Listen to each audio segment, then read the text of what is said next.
2026년 3월 26일 목요일입니다.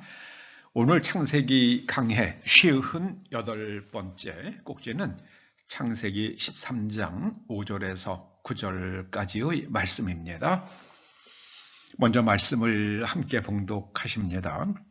아브라함의 일행 롯도 양과 소와 장막이 있으므로 그 땅이 그들이 동거하기에 넉넉하지 못하였으니 이는 그들의 소유가 많아서 동거할 수 없었습니다.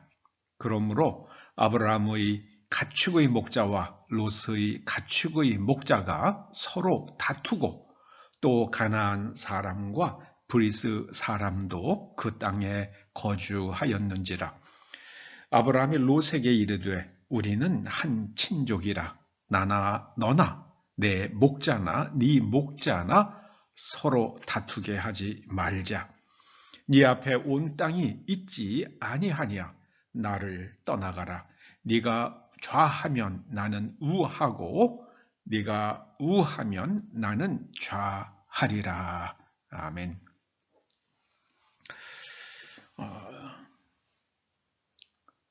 오늘 본문에 겸손과 낮아진 자존감의 차이, 겸손과 겸손 아닌 것인 낮아진 자존감의 차이, 이런 제목으로 말씀을 상고해 보십니다. 오늘 본문을 읽으면서 롯의 처신을 볼 때 저는 종종 모파상의 단편 소설 비계덩어리가 떠올려집니다. 그 비계덩어리는 이제 일단의 불란서 사람들이 독일군을 피해서 말하자면 이제 피난을 가다가 그들이 타고 있는 마차가 그때 아마 1차 세계대전인 것 같아요. 마차가 나오는 거 보면 그 배경이요. 독일군에게 잡히죠. 독일군에게 독일 장교가 그 가운데 그 마차 안에는 몸을 팔던 여인 매춘부가 한 사람이 있었습니다. 근데 매춘부도 불란서 사람이니까 독일 사람을 싫어하죠. 그런데 독일 장교가 자꾸만 그 매춘부를 쳐다보는 것을 보고 불란서 사람들이 그 자꾸만 눈치를 줍니다. 독일군 장교랑 하룻밤을 잘 지내주면 자기네들이 풀려날 수 있지 않겠느냐. 이제 뭐 그런 눈치를 줘서 자기도 살고 또 다른 사람도 풀려나도록 이제 그렇게 합니다. 그런데 독일군 장교는 정말 그 다음날 그들을 풀어주죠. 가게 합니다. 그런데 그 마차 안에서 그 불란서 사람들이 그 여인을 향해서 독일군 장교와 잠자리를 같이 한 여자라고 아주 비하를 합니다. 그래서 그 모파상이 그 소설을 통해서, 이 단편 소설을 통해서 불란서 사람들의 심리 하나를 꼬집은 게 아닌가, 저는 그런 생각을 해본 적이 있는데요. 여기 롯을 보면 딱 그 마차 속에 있는 불란서 사람들이 생각이 나요. 롯이 애굽에 들어갈 때에 아브라함을 따라 들어갔잖아요. 근데 기근이 들어서 먹을 게 없었으면은 사람이 먹을 게 없는데 뭐 가축인들 먹을 게 있겠습니까? 그러니까 아브라함이나 사랴나 롯이나 다 빈털터리로 그저 애굽에 들어갔을 겁니다. 그런데 롯으로 볼 때는 큰어머니죠. 아브라함으로 볼 때는 아내고요. 그 사례가 바로의 궁에 바로의 아내로 들어가잖아요. 그 바람에 바로는 자기의 처남이라고 생각하고 아브라함에게 많은 은금과 가축을 주죠. 그리고 이제 하나님께서 바로의 집에 재앙을 내리셨기 때문에 그 재앙의 원인을 알고자 바로는 아마도 신탁을 들었을 것 같아요. 그런데 당신이 남의 아내를 범하였기 때문이다. 누구냐? 바로 저 여자다. 그 나중에 아브라함을 불러서 이야기를 물어보니까 이게 자기 아내라고 이제 그제서 제대로 얘기를 하는 겁니다. 그러니까 바로가 그러잖아요. 네가 왜 나한테 거짓말을 해서 나로 이렇게 죄를 짓게 했느냐? 그래서 모든 소유를 가지고 떠나라 그럽니다. 자기가 준 것도 다 가지고 가라 그러죠. 그 롯이 가나안 땅으로 돌아와 가지고 롯에게 있는 그 재산들은 모두가 다 아마 아브라함이 나누어 준 것일 겁니다. 그런데 이제 가나안 땅으로 돌아왔을 때에 땅이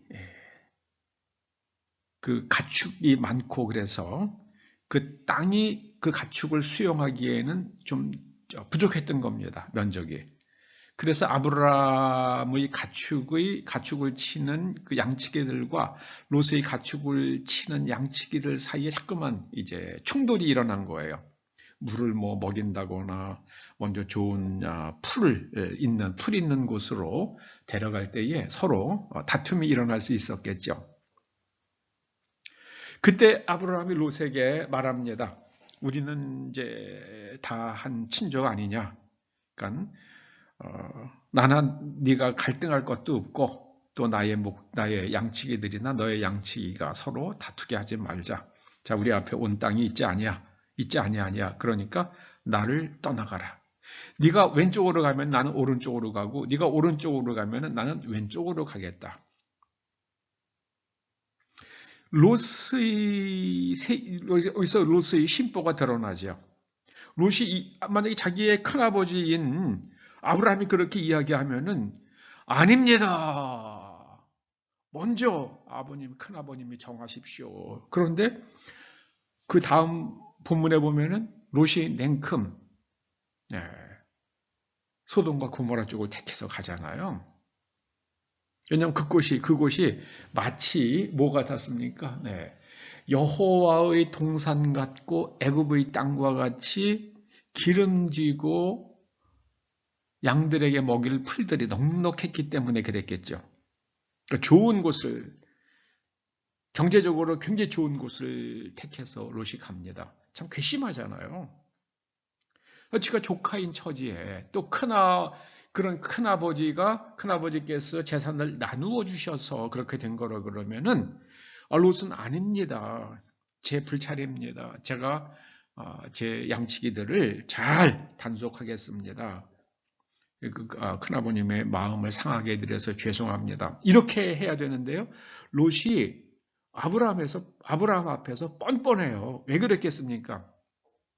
롯은 지금 아브라함의 치부를 본 사람 아닙니까? 저는 우리나라 정치인들 가운데에 지금은 감옥에 있는 분이지만은 윤 대통령과 또 그가 아주 오랫동안 아끼던 후배인 그 한동훈 씨를 그 사이를 보면 마치 아브라함과 롯을 보는 것 같아요. 뭔지 모르지만은 저는 왜 저렇게 저 대통령이나 하는 양반이 왜 저렇게 자기 후배고 또 자기가 장관으로 세워준 사람인데 그렇게 쩔쩔매나 싫은 소리 한마디 못하잖아요. 저는 그 사람이 뭔가를 가지고 있는 것 아닌가 뭐 이런 생각조차도 드는 거예요. 세상은 그렇더라고요. 여러분, 많은 목사님들이 이때 아브라함을 보고 아브라함의 겸손을 배우자 그렇게 얘기를 해요. 근데 이거는 겸손이 아니죠. 여러분, 겸손이란 것은 하나님 앞에서의 마음의 태도를 말합니다. 이거는 낮아진 자존감이에요. 무력감이에요. 무력감. 이 질서를 못 세우는 겁니다. 롯 앞에서. 왜냐하면 롯이 자기의 치부를 다 봤거든요. 큰어머니를 내 아내입니다. 내가 죽을 값이라도 그래야 되는 거 아니에요? 너희들이 만약에 그러려고 그러면 날 죽이고 이렇게 나가야 되는데 정말 애굽에 들어가기도 전에 애굽 사람들로부터 어떤 위협을 받기도 전에 스스로 사례에게 그렇게 얘기했잖아요. 이거 얼마나 창피하고 부끄러운 일입니까? 그래서 아브라함이 하나님으로부터 점점 멀어졌잖아요. 남방으로 내려갔다는 말은 하나님으로부터 점점 멀어진 걸 뜻하지요. 그러고 났더니 자존감이 점점 떨어져요. 자꾸만 약해져요. 두려움이 생겨요. 그러니까 기근이 찾아옵니다. 여러분, 우리의 삶에 어려움이 찾아오면은 우리가 하나님으로부터 멀어진 것은 아닌가 하고 한번 살펴볼 필요가 있습니다. 두 개가 항상 붙어 있는 건 아니에요. 그러나 우리는 하나님으로부터 멀어지고 있는 것은 아닌가. 저는 대한민국에 이렇게 어려운 일들, 좋은 인물들이 나오질 않잖아요. 여러분, 여기 지금 여당이나 야당이나 보세요. 거기 어디 국민들이 존경할 만한 그런 인물들이 눈에 안 보이잖아요. 그게 전부 다 교회가 하나님으로부터 멀어졌기 때문에 일어나는 일이라는 게 저의 관점입니다. 그래서 기근이 들었어요. 그리고 자존감과 자신감이 다 낮아집니다. 여러분, 열원이나 광원으로부터 물체가 멀어지면 빛도 약해지고 열도 약해지잖아요. 그런데 빛의 경우에는 거리의 제곱에 반비례해서 빛이 약해지죠. 여러분, 우리가 하나님과 동행할 때는요, 그때 우리가 낮아지면 그것은 겸손입니다. 그런데 하나님과 멀어져 있을 때 자기가 낮아지면은요, 그건 자기 비하 또는 낮아진 자존감 또는 수치심에 빠져 있기 때문입니다. 죄는 사람에게 수치심을 가져옵니다. 여러분, 우리가 하나님께로 날마다 가까이 나아갈 수 있기를 축원합니다. 여러분 마음속에 혹시 염려나 두려움이 있으면 그건 하나님을 믿지 못하기 때문입니다. 그러니까 예수님께서도 말씀하셨잖아요. 내일 일을 염려하지 말라고요. 네. 내일 일을 염려하지 말라고요. 아브라함은 아직까지 하나님께서 인정하실 만한 믿음에 이르지 못했어요. 아브라함이 믿음에 이르게 되는 것은 언제입니까? 15절이죠. 15장에 가서죠. 아브라함은 롯과 헤어진 다음에 많은 일을 겪게 되죠. 그러고 나서 하나님께서 전능하시다는 것을 깨닫게 되고 알게 되죠. 그리고 나서 하나님을 비로소 믿게 됩니다. 하나님께서 참 우리가 받아들이기 어려운 약속이잖아요. 아직 자식도 없는데 너의 자손이 하늘의 별처럼 많아질 것이다. 근데 아브라함이 그 말을 들으면서 아멘합니다. 믿었다는 말은요. 그걸 히브리 말로 읽으면요. 그가 아멘했다는 거예요. 아만이라는 믿다라는 말은 아만이라는 동사예요. 그런데 그 아만에서 아멘이 나왔습니다. 아멘하는 것은 믿는 거예요. 여러분 하나님의 말씀을 읽거나 들을 때에 아멘 마음속으로 아멘 하시고 또 입으로 소리 나오면 그걸 또 절제하실 것도 없어요. 아멘하고 응답하시기 바랍니다. 아브라함이 입으로 아멘 했잖아요.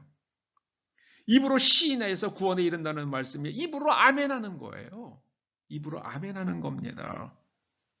근데 우리나라에서는요, 하나님 말씀을 들으면서 아멘하면은 마치 수준이 낮은 사람인 것처럼 매도하는 문화가 있어요, 한국에.